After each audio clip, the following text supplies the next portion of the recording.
Student, आज हम बात करेंगे साबके और लाहके के बारे में।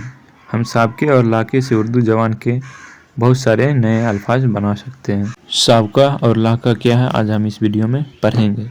साबका वो हरूफ या अल्फाज जो किसी भी वामानी लफ्ज़ से पहले आकर उसके मानी में इजाफा करते हैं या बामानी लफ्ज़ के साथ मिलकर नया लफ्ज़ बनाता है, उसे हम साबका कहते हैं। यानी किसी भी बामानी लफ्ज़ के पहले एक और लफ्ज़ लगाकर नए लफ्ज़ बनाने को हम साबका कहते हैं। और साबके साबका की जमा है। आइए अब हम मिसालों से समझते हैं। लफ्ज़ है हमारे पास सूरत, जिसके माने होते हैं शक्ल। साबका है हमारे पास बद, जिसके माने होते हैं बुरा। इन दोनों को मिलाने से नया लफ्ज़ बनेगा बद सूरत, यानी बुरी शक्ल।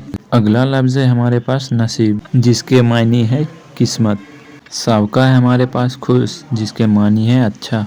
इन दोनों लफ्ज़ को मिलाने से नया लफ्ज़ बनेगा खुश नसीब, जिसके मानी है अच्छी किस्मत।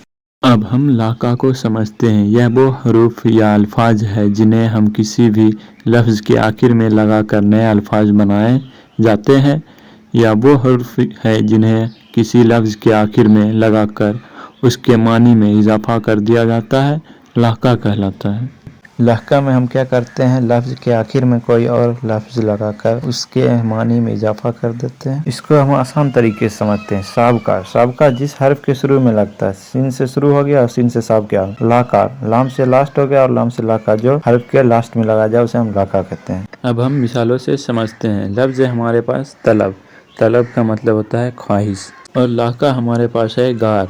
दोनों लफ्ज़ को मिलाकर लिखेंगे तो नया लफ्ज़ बनेगा तलबगार, यानी ख्वाहिशमंद।